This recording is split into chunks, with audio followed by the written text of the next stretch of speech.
Balik tayo sa ating serbisyo ngayon. Kasama pa rin si Pag-ibig Fund Trustee Maria Lorely Fajardo. Pinag-uusapan natin ang iba't ibang programa ng ahensya. Mampuntahan naman natin yung isa sa binanggit ng Pangulo noong SONA, yung Pambansang Pabahay para sa Pilipino o 4PH program. Ano po ba ito?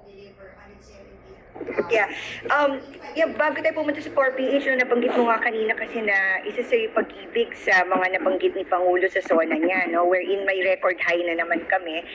We were able to deliver 117.85 billion pesos at nakatulong tayo sa mahigit 105,000 na mga membro natin. Ito kasing 4H program naman is actually ang lead agency nito is si Department of Housing and Human Settlements. No? Pero si fund versus fund route. No, ang isa sa objective nito is mabigyan na talaga ng mga pabahay yung mga kababayan natin na walang bahay, no? But ito, ang difference nito is that this will be subsidized by the government, but hindi ito libre, no? Meron silang equity. Kaya in-encourage natin talaga yung mga walang pabahay na may mga trabaho na magkaroon na ng pabahay through this 4PH program, no? Dahil ito ang gusto talaga ng ating Pangulo at ng ating Secretary na si Secretary Jerry Acuzar ay magbigay tayo ng quality housing sa ating mga kababayan na Pilipino. Itong 4PH program, pag sakaling interesado mag-apply yung ating mga kababayan, more on dun ito sa Department of Housing. Pero dyan po sa Pag-ibig, you have housing loans, you have multipurpose loans. Ano po yung pwedeng ma-secure or ma-avail ng ating mga kababayan dyan sa ngayon? Yeah, so sa 4PHs, this is Department of Housing, pero si Pag-ibig rin kasi yung isa sa mga pinakamalaking magpupondo dito, no? We've allocated 250 billion pesos for this, no? For the next 6 years for developmental loan. But at the same time, we also have our regular housing program, no?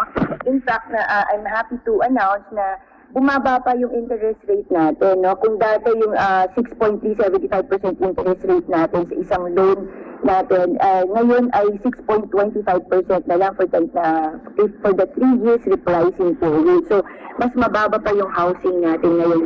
Kaya, ito yung regular na housing program ni Pag-ibig.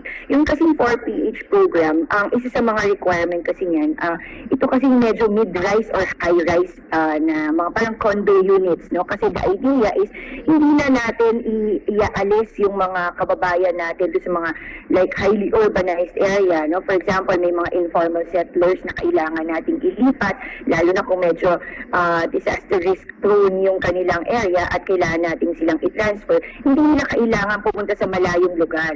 Pwede rin sa loob na ng mismo ng syudad nila, no? Doon na rin. Kaya since limited yung mga lupa doon, medyo mid-rise and high-rise na itong 4PH program. Pero dito sa regular bahay ni Pag-ibig, wala tayong ganong requirement. So, kahit na pwedeng condo, pwedeng house and lot, pwedeng lote lang, pwedeng rent, actually, marami kaming ibang programa, no? We even have partnerships, parang ngayon we're looking at rent to own na pabahay also. So, yung mga ganon. So, we have free program, no? We have different kinds of program that would suit the requirement of our members. Limited lang kasi yung time natin, sayang hindi natin mapapag-usapan yung ibang programa. Pero, sabi na lang sa ating mga kababayan saan po sila pwedeng kumontak in case they want to know more about your programs, and paki-invite sila ulit doon sa inyong bloodletting po, ma'am. Okay, yung sa 4PH natin, ang partner natin dito are unit. So they can coordinate with their local, with their LGUs nung kung interesado po sila para magpalista sila dahil doon po nag-originate ang listahan ng 4H program.